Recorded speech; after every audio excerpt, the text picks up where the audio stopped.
नमस्कार। आज के इस संवाद सत्र में सबका स्वागत है। हमारे सत्र की शुरुआत प्रार्थना से करते हैं। ॐ सहना भवतु, सहनौ भुनक्तु, सह वीर्यं करवावहै, तेजस्विनावधीतमस्तु मा विद्विषावहै। ॐ शान्ति शान्ति शान्तिः।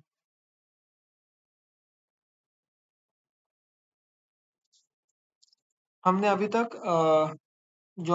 चरक संहिता सूत्रस्थान अध्याय क्रमांक 5 का वाचन प्रारंभ किया था, तो वहां से लेके अभी तक हमने अभी कुल मिलाकर 102 सूत्र ये हमारे पूर्ण हुए हैं और अभी अंत के कुछ सूत्र ये बाकी है। उसमें से भी हमने देखा था कि सूत्र क्रमांक 103 और 104 इनमें कुछ एक विशेष उनका निर्देश ग्रंथकार ने किया है। उसकी रचना भी बहुत सुंदर है और तो उसका थोड़ा-सा विवेचन आज करेंगे और फिर उसके बाद तत्र श्लोका जो इस अध्याय का अर्थ संग्रह है, उसके बारे में बात करेंगे।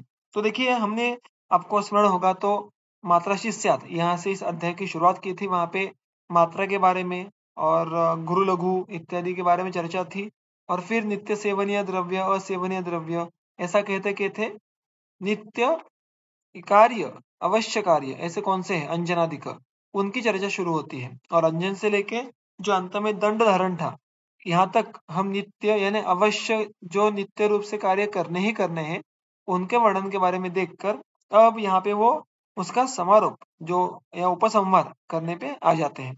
तो सूत्र क्रमांक 103 देखिएगा। नगरी नगरस्य इव अर्थस्य इव रथि यथा स्वशरीरस्य मेधावी कृत्येषु अवहितः भवेत्।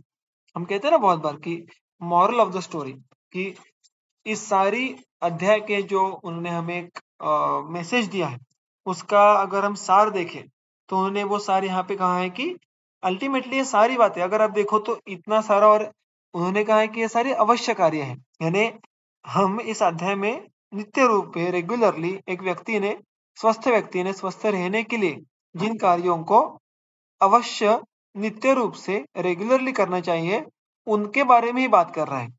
ये छोड़ के थोड़े कम महत्वपूर्ण, थोड़े सेकेंडरी ऐसे बहुत सारे नित्य रूप से करने लायक कार्य ऐसे हैं। ऐसे हमने पहले भी देखा था, टीका में भी उसका उल्लेख किया है कि ग्रंथ गौरव भयात्, एक ही ग्रंथ को बहुत बड़ा होने का भय होने के कारण उसमें सारे नित्य उपक्रमों की चर्चा नहीं की जाएगी, उनका उल्लेख भी करना असंभव है। और उसका विस्तार इसलिए हमने देखा था वैसे कि जो आगे के ग्रंथ है, फिर वो योग रत्नाकर होंगे या इवन ये अष्टांग संग्रह में भी है, आगे चलकर क्षेम कुतूहल वगैरह ऐसे बहुत सारे ग्रंथों में हमें नित्य कर्म जो स्वस्थ वृत्त के लिए आवश्यक है, उनका हमें वर्णन वहाँ पे बहुत छोटे-छोटे बातों का वर्णन देखने के लिए मिलता है और इतने सारे उपक्रम देखने के बाद इनका सारों का पालन करना, ये व्यवहार में संभव है क्या? व्यवहार में इतना सब करने के लिए समय मिलेगा क्या? उससे कितना लाभ प्राप्त होगा? ये सारे व्यावहारिक प्रश्न मन में आना बहुत ही सरल है। तो यहाँ पे ग्रंथकार उन सारी प्रश्नों का मानो एक ही सूत्र में उत्तर दे देते हैं कि इन सारी बातों का पालन करना क्यों आवश्यक है? वहाँ पे वो 2 दृष्टांत देते हैं। दृष्टांत कौन से हैं? तो नगरी नगरस्य इव रथि रथस्य इव। इव यानी एज़ इफ। तो नगरी यानी जो नगर का पालन करता है, नगर यानी शहर या कोई वहाँ पे लोग एक साथ रहते हैं, ऐसा कोई बड़ा गाँव। तो नगर और नगरी यानी नगर का पालन करने वाला, नगर को चलाने वाला और रथी यानी रथ को चलाने वाला। अब जिस कॉन्टेक्स्ट में ये बातें लिखी गई थी, वहाँ पे नगरी जो है वो नगर का राजा। यानी आजकल का आप मेयर कहो या नगर का मुख्य कहो कि जो नगर में सारी घटनाओं पे देखरेख रखता है, उसके नियंत्रण में सारे कार्यक्रम होते हैं। तो वैसे ही राजा जैसे एक नगर को रन करेगा, वैसे और दूसरा रथी यानी रथ का जो सारथी हम कहेंगे, जो चालक होता है, वो जिस प्रकार रथ को रन करेगा। इन दोनों के दृष्टांत उन्होंने यहाँ पे दिए हैं कि जिस प्रकार राजा नगर के और रथी रथ का यथा जिस प्रकार उसी प्रकार से मेधावी स्वशरीरस्य, अगर आप मेधावान हो, मेधावी हो, आपको ये सारी बातें मेधा का अर्थ हमने देखा था कि ग्रंथाकर्षण शक्ति, धारण शक्ति ये दोनों बातें मेधा इस शब्द में आ जाती है। तो जो भी बातें समझ सकते हैं, उनका अर्थ जान सकते हैं, ऐसे व्यक्तियों ने स्वयं के शरीर के कृत्येषु अवहितः भवेत्। कृत्य यानी करने लायक, जो करना आवश्यक है, महत्वपूर्ण है, ऐसे सारे चीजों को कृत्य ऐसा कहेंगे। ऐसे कृत्यों में उसने अवहितः भवेत्। अवहित यानी जागरूक, अलर्ट रहना है।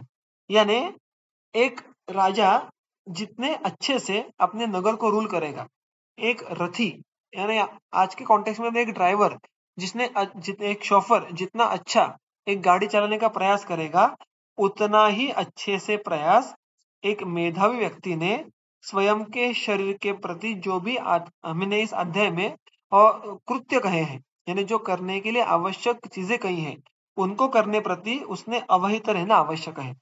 अवहित यानी जागरूक, अलर्ट। तो यहाँ पे वो कहते हैं कि ये दो दृष्टांत देने की आवश्यकता क्या थी कि केवल इतना कह सकते थे कि ये जो भी कृत्य है, ये जो भी कार्य है, वो सारे करना आवश्यक है। किंतु हम जब दृष्टांत देते हैं तो हमें उस सिद्धांत पे जो उनको एम्फोसिस करना होता है उसके बारे में कोई अधिक जानकारी प्राप्त होती है। जैसे कि चक्रपाणी जी ने कहा है, नगर दृष्टांतेन अंतर प्रत्यवाय हेतु विघात कारिणी कृत्ये अवधानम दर्शयति। नगर का जो दृष्टांत दिया है उससे उन्होंने क्या कहा है कि देखो, नगर में अगर कुछ गड़बड़ होने वाली है, किसी एक गांव शहर में जो भी गड़बड़ उत्पन्न होती है, वो किस कारण उत्पन्न होती है? तो उस नगर में रहने वाले कोई जो बाधा उत्पन्न करने वाले दुष्ट दुर्जन व्यक्ति होते हैं, उन कारण वो बाधा उत्पन्न हो सकती है। तो राजा को यह बात सबसे अधिक देखना आवश्यक हो जाता है कि ऐसे कोई न्यूसेंस क्रिएट करने वाले, ऐसे कोई जो इस प्रवृत्ति के लोग, दुर्जन प्रवृत्ति के लोग होंगे, उन पे नियंत्रण रखे, उनसे नगर को बाधा ना होने दे। तो यहाँ पे नगर को बाधा करने वाले जो हेतु है वो नगर के भीतर ही मौजूद है, नगर के अंदर ही उपस्थित है। तो इसलिए वो कहते हैं कि अंतर प्रत्यवाय हेतु विघात कारिणी, यानी जो अंदर ही अंदर हेतु है, उनका जो विघात करने के लिए जो काम होता है वो राजा का होता है। वेयर एज रथी यानी ड्राइवर गाड़ी का, उसका काम क्या होता है कि बाह्य स्पर्शादि परिहार के कृत्य अवधानम। जो बाह्य से, फिर बारिश आ जाएगी, धूप आ जाएगी, आवाज आ जाएगा, कोई धुआं निकल आएगा, इन सब से जो गाड़ी के अंदर के जो भी लोग बैठे होंगे उनको बचाना, उनको सुरक्षित रखना, यह काम उस ड्राइवर का होता है। तो एक तो अभ्यंतर और दूसरा बाह्य, दोनों दिशाओं से संरक्षण करना शरीर का, ये बातें दर्शाने के लिए। और आप देखोगे तो हमने ये बात चर्चा में देखी भी थी कि मात्रा शिष्याद it was a classical consumption of food, उसका एक बहुत महत्वपूर्ण पहलू था। और फिर उसके आगे की बहुत सारी बातें, ये हमारे शरीर के अग्नि के संपर्क में द्रव्य आकर उनका हमारे शरीर पे परिणाम देखना, इस बारे में थी।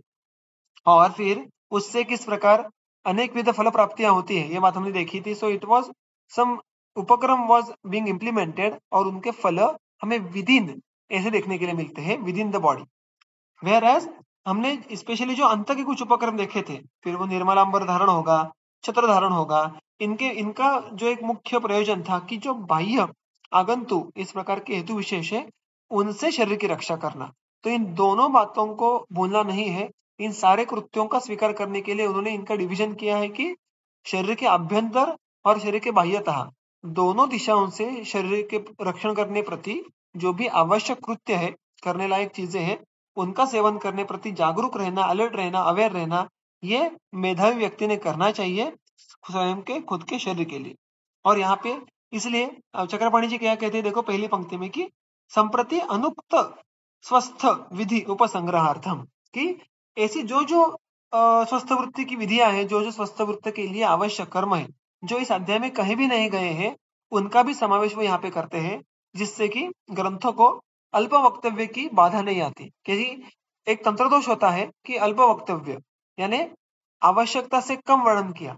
तो यहाँ पे वो कहते हैं कि हमने इन प्रिंसिपल सिद्धांत के तौर पे जो भी स्वस्थ वृत्ति के लिए आवश्यक है वो क्या क्या हो सकता है, जो शरीर के अभ्यंतर दिशा, अभ्यंतर जो भी प्रत्यवाय हेतु होंगे और बाह्य प्रत्यवाय हेतु होंगे, दोनों के रक्षण करने वाले जो जो उपक्रम है, उन सारे उपक्रमों का आप संग्रहण करके उनको स्वस्थ वृत्ति में स्वीकृत कीजिएगा। इस अध्याय में हमने केवल मात्र जो सबसे आवश्यक महत्वपूर्ण है, उन्हीं कार्यों का समावेश किया है।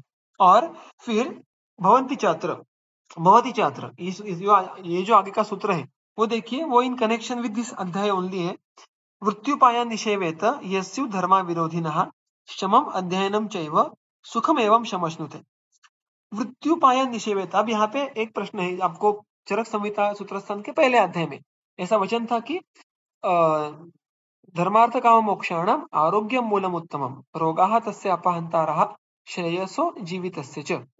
यानी रोग ये क्या करते हैं, तो आरोग्य का प्रयोजन क्या है, तो धर्मार्थ काम मोक्षाणाम आरोग्य मूलम उत्तमम, जो इन चतुर्विध पुरुषार्थ प्राप्ति के लिए सबसे महत्वपूर्ण ऐसा मूलभूत का हेतु है, वो है आरोग्य। आरोग्यवान हो तो चतुर्विध पुरुषार्थ प्राप्ति के लिए प्रयत्न कर सकते हैं। और इसलिए रोगः तस्य अपहंतारः, रोग इस आरोग्य नामक जो चतुर्विध पुरुषार्थ प्राप्ति का हेतु है उसको ही दूर करता है, तो चतुर्विध पुरुषार्थ प्राप्ति की जो संभावना है वो कम कम हो जाएगी। धर्मार्थ काम मोक्ष ये प्राप्त करने की क्षमता कम हो जाएगी। तो यहाँ पे हमारे आयुर्वेद में हम जब पढ़ रहे हैं तो हमारा प्रयोजन बिल्कुल धातु साम्य क्रिया है।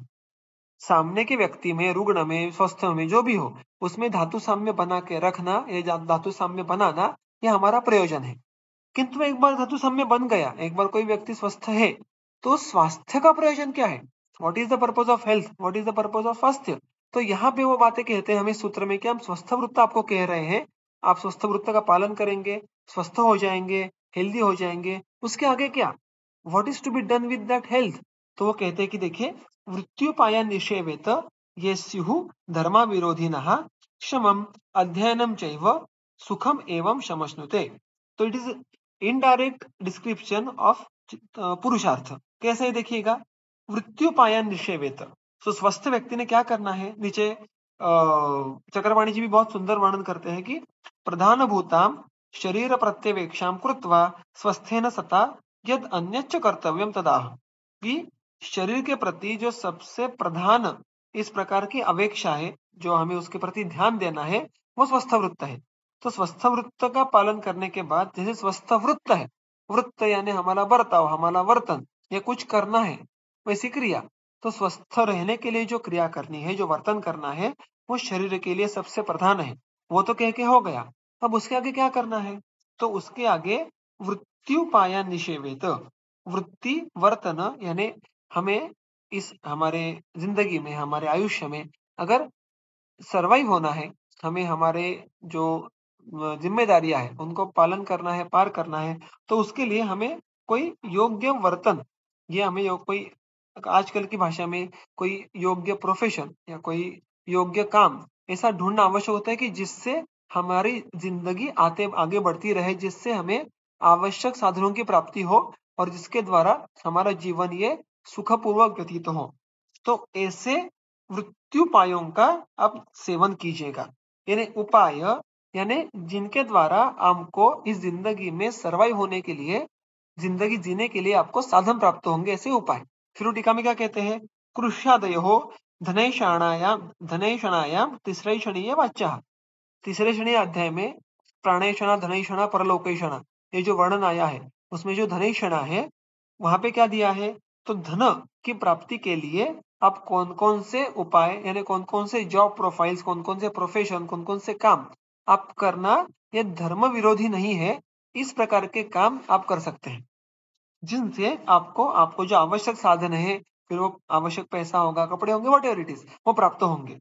तो वो कहते हैं कि स्वस्थ व्यक्ति ने आगे जाके क्या करना चाहिए, इस प्रकार के काम का स्वीकार करना चाहिए जिससे उसकी जिंदगी में साधन प्राप्त हो, और वो ये स्युः धर्मा विरोधी नहा, जो भी आपका जॉब हो, प्रोफेशन हो, काम हो, वो कैसे होना चाहिए, धर्म अविरोधी, धर्म के विरोध में न जाने वाला। धर्म का अर्थ क्या है, हमने शायद इसके बारे में पहले भी चर्चा की थी कि धर्म का अर्थ है, कभी भी हमारे संहिताओं में, हमारे शास्त्र में ये रिलीजन इस अर्थ से नहीं आया है। कंसेप्ट ही रिलीजन ये मूलतः हमारे यहाँ के धर्म शब्द के अकॉर्डिंगली नहीं है। धर्म शब्द का अर्थ है कि धारण धर्म, समाज, जो मनुष्य एक साथ रहते हैं उन सब का धारण होना चाहिए, उसको वो जिन नियमों से होता है उनको धर्म कहते हैं।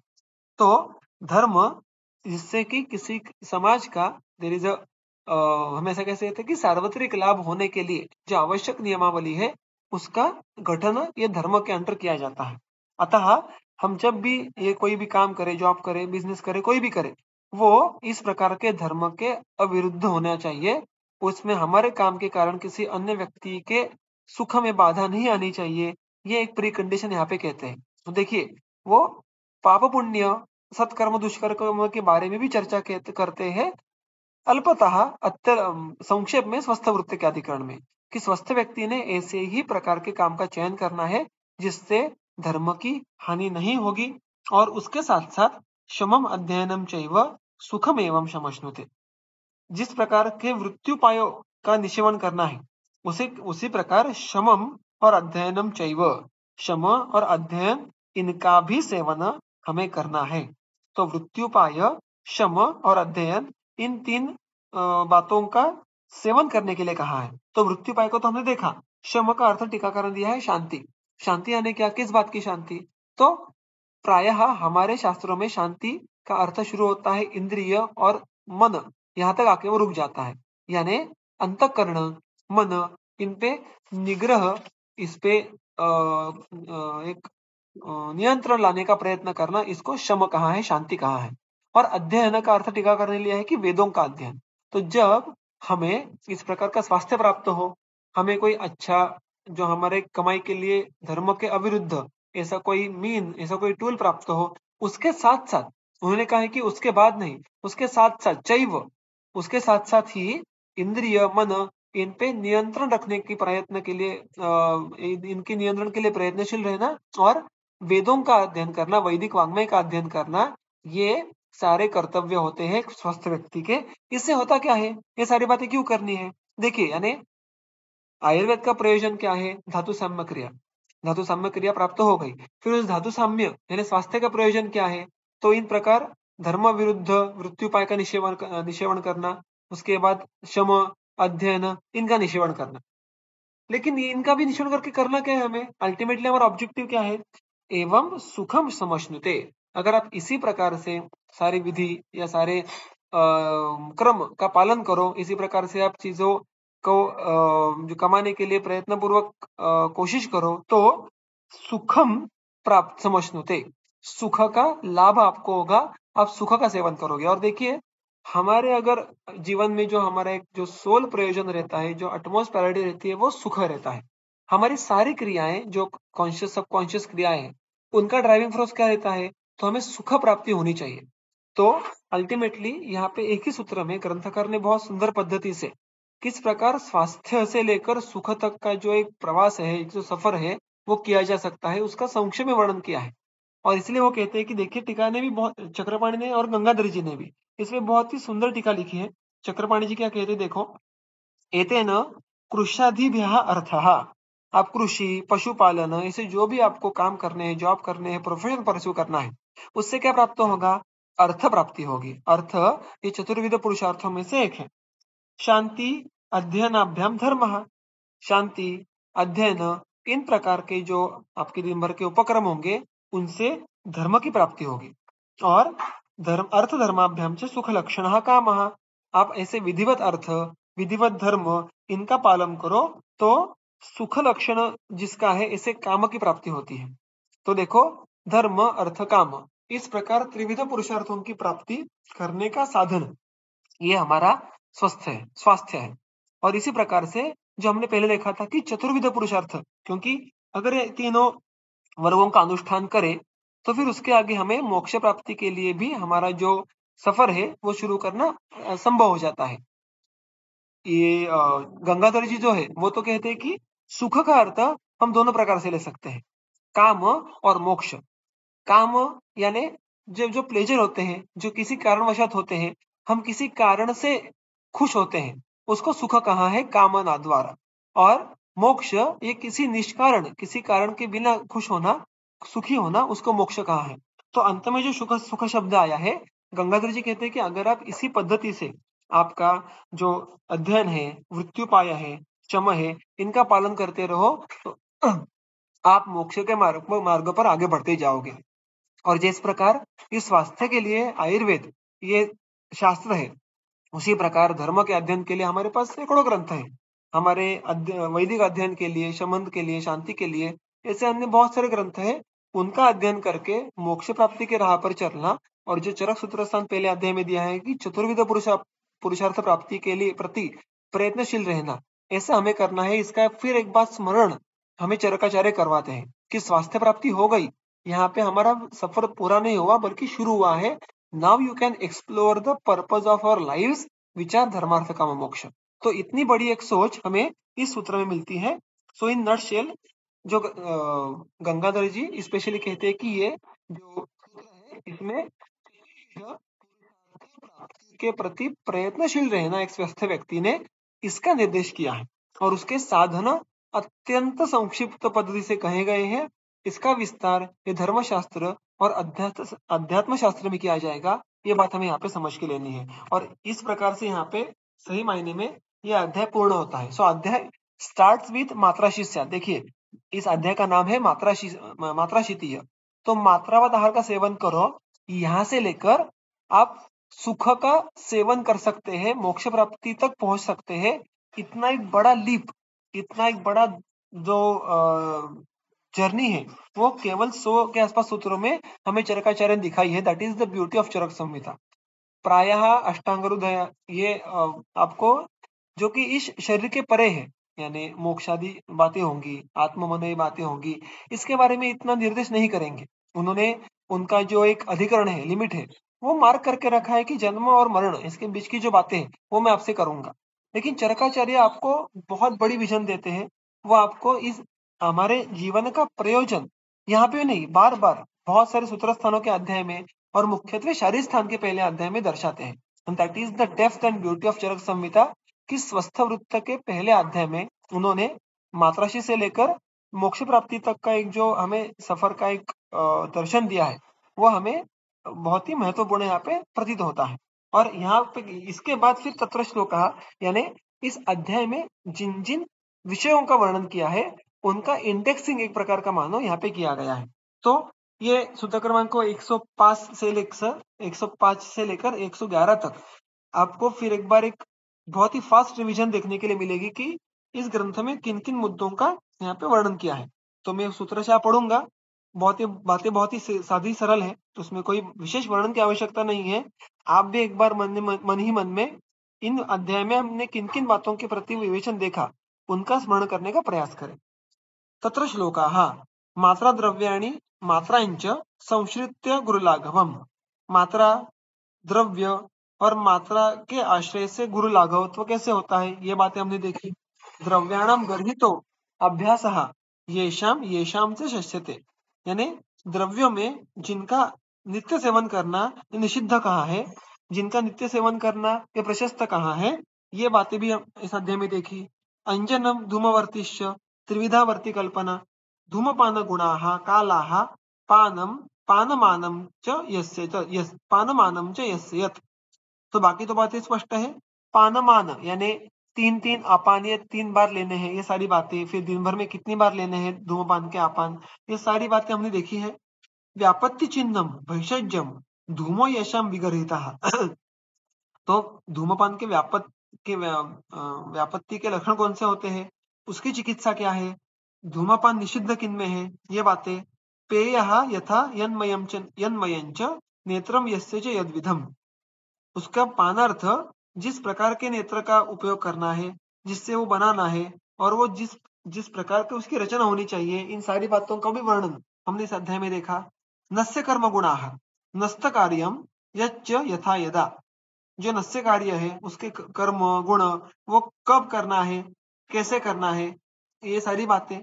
भक्षे दंत पवनम यथा यद यद गुणम च यत्, यानी दंत पवन का भी भक्षण ये किस प्रकार करना है, उसके किस किस के क्या क्या गुण है।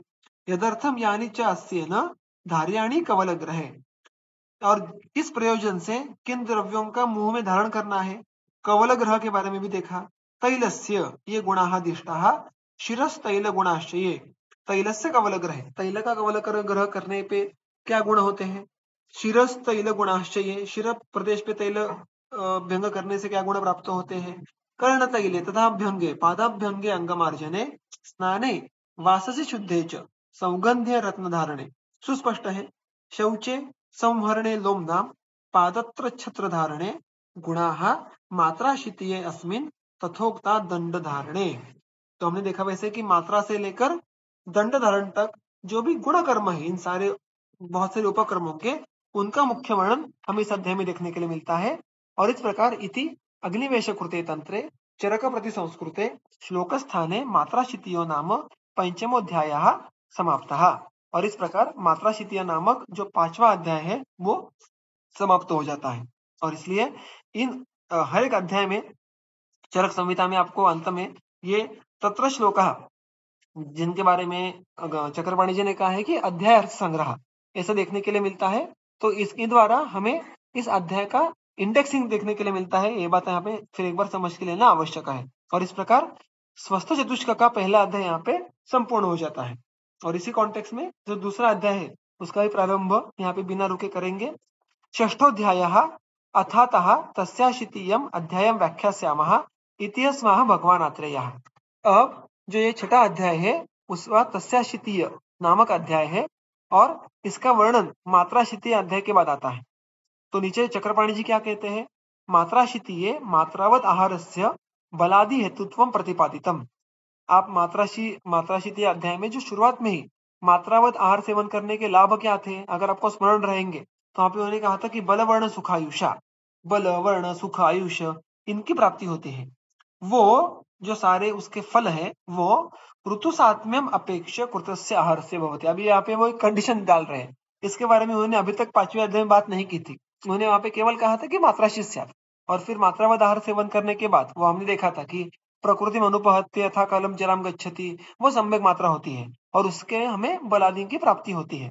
लेकिन अभी वो दूसरे अध्याय में शुरुआत में ही एक बात कहते हैं कि देखो, हमने जो 5वें अध्याय में कहा था ना शुरुआत में बल की इत्यादि की प्राप्ति होती है, वो सही है, बट कंडीशन अप्लाइज।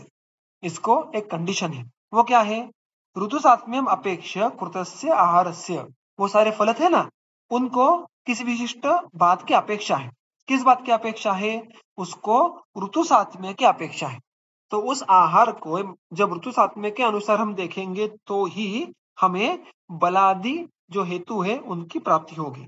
और अतः सामान्य नियम कहने के बाद उसके लिए जो एक कंडीशन बहुत ही महत्वपूर्ण है, उसके बारे में वर्णन हमें तस्याशितीय नामक अध्याय में देखने के लिए मिलता है। और इसलिए नाम भी देखो, जो इस सूत्र का शुरुआती वचन है, तस्या जो सबसे पहला सूत्र है, तस्याशितादि आहारात बलम वर्णस्य वर्धते यस्य ऋतु साम्यम विदितम चेष्टा आहार व्यापाश्रय।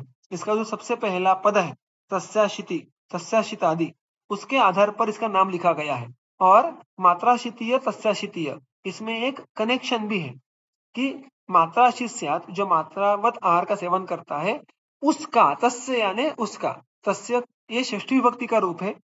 मराठी में चाची से ऐसी जो विभक्ति का उपयोग करते हैं, हिंदी में किसी का, उसका, मेरा, ये सारे षष्ठी के रूप है, षष्ठी रूप के अर्थ है।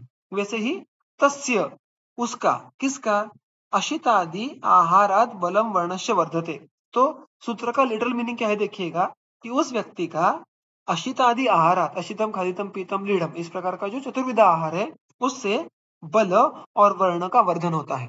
तो वो क्या कहते हैं कि देखो, उस व्यक्ति का जिस प्रकार का चतुर्विध जो आहार है उससे बल वर्ण इनकी उसको प्राप्ति बिल्कुल होती है। लेकिन वो व्यक्ति कौन है, यस्य, जिसका ऋतु सात्म्यम विदितम चेष्टाहार व्यपाश्रयम, कि जिसका ऋतु सात्म्य चेष्टाहार व्यपाश्रयम विदितम। अब देखिए, ऋतु सात्म्य एक शब्द का अर्थ देखेंगे। ऋतु सात्म्य, सात्म्य का अर्थ होता है उपशय, यद आत्मनि उपशयते, जो स्वयं के लिए सुखकारक होता है, जो हितकारक होता है उसको सात्म्य कहते हैं, उसको उपशय भी कहते हैं। तो ऋतु सात्म्य यानी ऋतु के कॉन्टेक्स्ट में जो हमारे स्वास्थ्य के लिए सुखकारक है उसको कहेंगे ऋतु सात्म्य। यानी ग्रीष्म ऋतु में हमारे स्वास्थ्य के लिए जो सुखकारक रहेगा उसको हम ग्रीष्म सात्म्य कहेंगे। वर्षा में हमारे स्वास्थ्य के लिए जो हितकारक रहेगा उसको हम वर्षा सात्म्य कहेंगे। तो हितकारक क्या रहता है, चेष्टा आहार व्यपाश्रयम, वो किनके आश्रय से रहता है, तो सुख दुख हित अहित ये सारा आहार और विहार इनके आश्रय से रहता है। तो अगर हमें ऋतु साम्य की प्राप्ति करनी है तो वो भी बातें आहार विहार पे ही निर्भर रहती है। यानी कौन से ऋतु में किस प्रकार का आहार, किस प्रकार का विहार, इसके आधार पर ही ऋतु साम्य तय होता है। और ऐसा देखने के लिए मिलता है, जिसका विस्तार इसी अध्याय में आगे किया गया है, कि ऋतु साम्य यानी उस ऋतु के विपरीत गुणों का। इसलिए गंगाधर जी कहते हैं कि जो चेष्टा आहार व्यपाश्रयम कहा है, आश्रय का अर्थ हम सबको पता है। व्यपाश्रयम में वी नामक उपसर्ग है, तो वी का अर्थ वहां पे वो लेते हैं विरुद्ध, यानी जिस जिस ऋतु में जिस जिस गुण का प्राधान्य है उसके विपरीत आहार विहार का सेवन करना, ये सही मायने में इन नटशेल ऋतु साम्य है। यानी ग्रीष्म ऋतु में औष्ण्य और रौक्ष, इनके कारण शैत्य और स्निग्धत्व, इन गुणों के प्रति जो भी कर्म द्रव्य है उनका सेवन करना, ये ऋतु साथ में होने वाला है, क्योंकि वो हमारे स्वास्थ्य के लिए उपकारक है, आवश्यक है। अतः ऋतु साथ का वर्णन है कि उस ऋतु के विपरीत गुणों के आहार का और विहार का सेवन करना। तो यहाँ पर इस सूत्र का अर्थ क्या हो जाता है कि देखिएगा, जिसको ऋतु में उसके स्वास्थ्य के लिए आहार और विहार क्या हितकारक है, इस बात का समझ है, उसको जानता है और उसके आधार पर उसका अनुष्ठान करता है, उसका अवलंबन करता है, उसमें अशित आदि जो 4 प्रकार के आहार है उनसे बलवर्ण का वर्धन होता है। तो मैंने आपको कहा था वैसे कि उन्होंने यहाँ पे एक कंडीशन हमारे सामने रख दी है कि when that food you are consuming with all the rules is becomes beneficial only when you think that food in the context of ऋतु साम्य। तो इसीलिए मैंने कहा था वैसे कि एक उन्होंने स्टैंडर्डाइज्ड एक बातें कह दी है पहले अध्याय में, किंतु दूसरे अध्याय में उसको अभी कंडीशंस लगने वाली है बेस्ड ऑन काल, बेस्ड ऑन ऋतु। और इसलिए हमारे परिभाषा में ऋतुचर्या के बारे में जिसमें अधिकांश वर्णन है वो ये अध्याय हो जाता है। और इसीलिए इसके बाद तुरंत वो आगे चलकर ऋतु के बारे में वर्णन करना शुरू कर देते हैं। तो सूत्र क्रमांक 4 क्या है देखिएगा, यह खलु संवत्सरम षडंगम ऋतु विभागेन विद्यात्। यह खलु, अब देखिए ऐसा बहुत बार आपको बहुत सारे सूत्रों में देखने के लिए मिलेगा, शुरुआत में है कि यह खलु यानी अब इन दिस कॉन्टेक्स्ट, इस अधिकरण में जब हम इस विषय की बात कर रहे हैं तब, इसका अर्थ है कि वो उस संदर्भ के लिए उन्होंने वहां पे बात कही है, सर्वत्र उसका वैसे ही अनुवर्तन करना है ऐसा आवश्यक नहीं है। अब देखिए उसका साक्षात उदाहरण देखेंगे कि यह खलु, यहाँ पर संवत्सरम यानी एक साल, एक वर्ष, उसका हम षडंगम जो कि उसके 6 अंग है वो ऋतु विभाग से है ऐसा समझना है। यानी एक साल के कितने भाग है, तो 6 भाग है, किसके अनुसार, ऋतु के अनुसार, ऐसा हमें समझ के लेना है। अब हम एक साल के 12 भाग भी कर सकते हैं महीने के अनुसार, हम एक साल के 2 भाग भी कर सकते हैं अयन के अनुसार। तो यहाँ पर हमें उस प्रकार के विभाजन करके फायदा नहीं होगा, क्योंकि हमें ऋतु के बदलावों को जानना है। और इसलिए एक साल को विभाजन करने के बहुत भिन्न भिन्न पद्धतियां होने के बाद भी यहाँ पर यह खलु उनको हम षडंग के अनुसार देखेंगे। एक वर्षों को हम षडंग यानी 6 ऋतु में बांटा हुआ देखेंगे और उसके आधार पर हम हमारे स्वास्थ्य का अध्ययन करेंगे। तत्र आदित्यस्य उदगयनम आदानञ्च 3 ऋतून् शिशिरादीन् ग्रीष्मान्तान् व्यवस्येत्, वर्षादीन् पुनः हेमंतान्तान् दक्षिणायनम विसर्गञ्च। अब वो पहले क्या कहते हैं कि देखिएगा, तत्र उस संवत्सर में जो 6 ऋतु है उनके अनुषंग से आदित्यस्य उदगयनम आदानञ्च, आदित्य यानी सूर्य, उदक यानी उत्तर दिशा, अयन यानी मार्ग या जाना, तो सूर्य का उत्तरायण इसको कहा है यहाँ पे उदगयन। और आदानंच, आदान इसका अर्थ कैसे लेना है, तो चक्रपाणी जी कहते हैं कि आददाती क्षपयति, दान का अर्थ होता है देना, आदान का अर्थ होता है टू टेक, टू लेना, टू टेक या लेना। तो आददाती यहाँ पे इस कॉन्टेक्स्ट में उसका अर्थ चक्रपाणी जी कहते हैं क्षपयति पृथिव्याः सौम्यांशम प्राणिनांच बलम इति आदानम।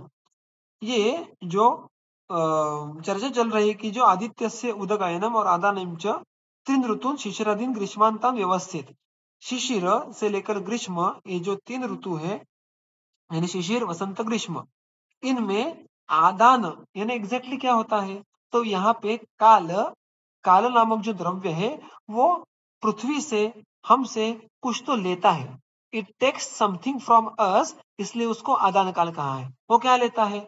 तो पृथ्व्याम सौम्यांशः, पृथ्वी से हम जहाँ पे बसते हैं उसके आसमंत से सौम्य अंश का वो क्षपण करता है, आदान करता है। कोई अगर आपसे बलपूर्वक पैसे ले ले, कोई चोरी करे, तो आपके पास जो भी पहले पैसे थे, वस्तुएं थी, उनका क्षपण हो जाता है। वैसे ही इस काल में सौम्यांश का क्षपण होता है और हमारे शरीर का बल सौम्यत्व के आधार पर होने के कारण प्राणियों का बल का भी आदान होता है। यानी प्राणियों का बल भी ये जो काल है उत्तरायण, वो स्वयं के प्रति लेता है। अतः इस उत्तरायण को आयुर्वेद के परिप्रेक्ष्य में आदान काल कहा है कि लेने वाला, taker. What does it take? सौम्यांश फ्रॉम पृथ्वी, बल फ्रॉम प्राणी। और वो कहते हैं कि इसमें 3 ऋतु आते हैं, शिशिर, वसंत, ग्रीष्म। इन 3 ऋतुओं के द्वारा व्यवस्थित, यानी आप उसका अनुष्ठान कीजिएगा, अवधारण कीजिएगा, निश्चित कीजिएगा उत्तरायण की। वर्षादीन पुनः, वर्ष वर्षा से शुरू होके हेमंतांतान, हेमंत तक जो 3 ऋतु है, वर्षा, शरद और हेमंत, इन 3 ऋतुओं के द्वारा दक्षिणायनम विसर्गञ्च व्यवस्थित। यहाँ पे अभी क्रियापद नहीं है, तो जो ऊपर के वाक्यांश में क्रियापद आया है उसका नीचे अनुवर्तन करना है। यानी यहाँ पर भी आप इन 3 ऋतुओं के द्वारा दक्षिणायन और विसर्ग यानी विसर्ग काल, इनका आप यहाँ पे स्वीकार कीजिएगा, इसकी निश्चिति कीजिएगा। अब देखिए, दक्षिणायन यानी सूर्य, ये दक्षिण दिशा में वहां पे मार्ग परिक्रमण करता है।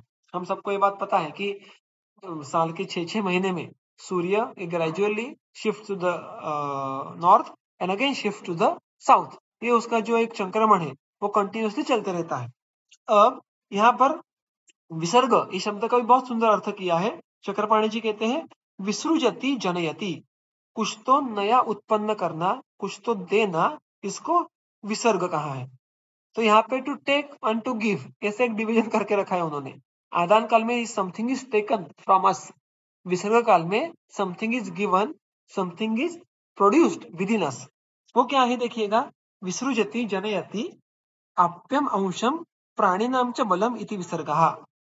जो आप अप्य अंश अर्थात कहाँ पे, हमारे आसमंत में, वातावरण कहो, पृथ्वी कहो, उसको आप्यांश प्रदान करता है और प्राणियों को बल प्रदान करता है, उसको विसर्ग काल कहेंगे।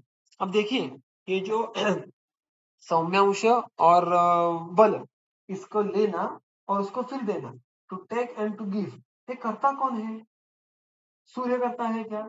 सोम करता है क्या? वायु करता है क्या? तो यहाँ पे इन तीनों के प्रति उनका कर्तृत्व नहीं कहा गया है, यहाँ पे काल के प्रति उसका कर्तृत्व कहा गया है। जो काल हमसे बल लेता है उस काल को आदान काल कहा है। जो काल हमको बल देता है उस काल को विसर्ग काल कहा है। और फिर उसके लिए कारणीभूत क्या क्या होता है वो चर्चा आगे जाके आने वाली है कि सूर्य, सोम, वायु वगैरह।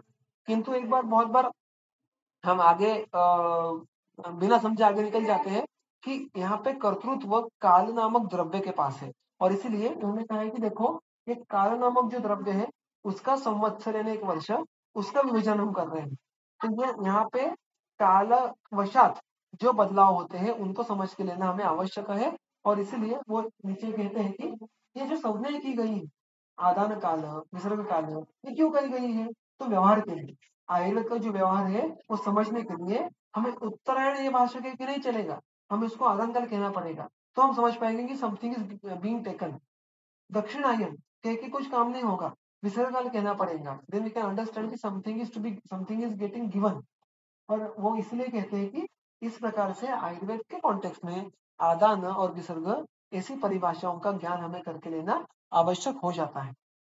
उसके आगे का सूत्र देखो, एक बार सूत्र पढ़ेंगे, उसकी विस्तार से चर्चा आज नहीं करेंगे क्योंकि वो महत्वपूर्ण है और विस्तृत है, किंतु उसको एक बार आज पढ़ लेते हैं। विसर्गे पुनः वायवः नातिरुक्षः प्रवान्ति इतरे पुनः आदाने सोमश्च अव्याहतबलः शिशिराभिः भाभिः आपूरयन् जगत् आप्यायति शश्वत्। अतः विसर्गः सौम्यः, आदानं पुनः अग्नेयम्। तौ एतौ अर्कवायु सोमश्च काल स्वभाव मार्ग परिगृहीताः काल ऋतु रस दोष देह मन निर्वृत्ति प्रत्यय भूता समुपदिश्यन्ते। यहाँ पर वो अभी, अगर आप चक्रपाणी की टीका का पहला शब्द देखो, विसर्ग धर्मम, विसर्ग और आदान इनका धर्म क्या है, उनमें एग्जैक्टली क्या घटनाक्रम घटता है, which are the events which happen in विसर्ग काल एंड आदान काल। उनका एक बहुत सुंदर विवेचन हमें इस सूत्र में देखने के लिए मिलता है। देखिए, will just take a sky view of the same. वो क्या कहते हैं कि विसर्ग में वायु किस प्रकार से होते हैं, आदान काल में वायु किस प्रकार से होते हैं। तो एक जो स्टेक होल्डर आ गया वो आ गया वायु। उसके बाद सोमश्च अव्याहत बलः शिशिराभि आभि आपूर्यन जगत आपतायेति शश्वत। सोम ये तत्व किस प्रकार इस सृष्टि का आप्यायन करता है। और उसके बाद आदानम पुनः अग्नि, यानी अग्नि तत्व भी पिक्चर में आया। तो वायु, सोम और अग्नि, ये इन तीन तत्वों का सारा खेल है। और इसलिए वो उसका वर्णन आगे करते हैं कि तो वे तो अर्क वायु सोमश्च, ये जो अर्क वायु ये दो तत्व है और उसके साथ साथ सोम तत्व है, ये जब काल, स्वभाव, मार्ग इनसे परिगृहित होते हैं, यानी उनमें अब देखिए कि सोम, सूर्य, अनिल ये नियत गतिमान है, उनकी स्वयं की गति है। वायु की अनिश्चित गति है, अर्क और सोम की निश्चित गति है। उन गति पे बहुत सारी बातें निर्भर होती है, उसको यहाँ पे उन्होंने मार्ग कहा। कालवशात अर्क वायु सोम का बल कम ज्यादा होता है, ग्रीष्म में अर्क का बल ज्यादा होता है, हेमंत में कम होता है।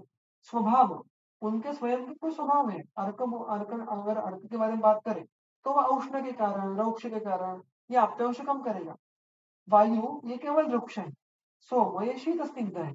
तो इस प्रकार हर एक के काल, स्वभाव और मार्ग इनके अनुसार जो गुण धर्मों में बदलाव आते हैं, उसका इफेक्ट जो हमें देखने के लिए मिलता है वो किन किन बातों में देखने के लिए मिलता है, उनसे किन किन भाव विशेषों की अभिव्यक्ति होती है। तो काल यानी ऋतु, काल ऋतु ऐसा एक समास भी चक्रपाणी जी लेते हैं। रस, षड रसों की उत्पत्ति, विशेष रूप से अभिव्यक्ति, दोषों का दोष, उनका चय प्रकोप प्रशम, देह बल ये कम ज्यादा होना, इन सारों के पीछे निर्वृत्ति प्रत्यय भूता, जो अभिव्यक्ति के पीछे जो हेतुभूत है, कारण है, वो ये सोम, सूर्य, अनिल उनका जो उपदेश है, वर्णन है, वो यहाँ पे किया गया है या उनके बारे में बात यहाँ पे की गई है। तो किस प्रकार इस काल के आश्रय से लेने वाले सोम, सूर्य, अनिल ये हमारे शरीर पे परिणाम करते हैं, दोष, बल इत्यादियों को कम ज्यादा करते हैं, ये समझ के लेना। Meaning to say how our body interact with the atmosphere, ये समझ के लेना। ये आगे का हमारा टास्क होने वाला है। अगर वो समझ के लिया तो ऋतुचर्या को समझना ये बात सरल हो जाती है। तो यहाँ इसका जो थोड़ा विस्तृत हर एक शब्द का अर्थ है और टीका में जो कुछ बातें आई है उनका और इनके आगे का वर्णन जो है वो हम आगे के कल के सत्र में देखेंगे। अगर आज तक अभी के सत्र में किसी को कोई आशंका हो तो मुझे अभी पूछ सकते हैं, अन्यथा आज के सत्र का समापन यहीं पे करेंगे। किसी को शंका है तो प्लीज पूछिएगा।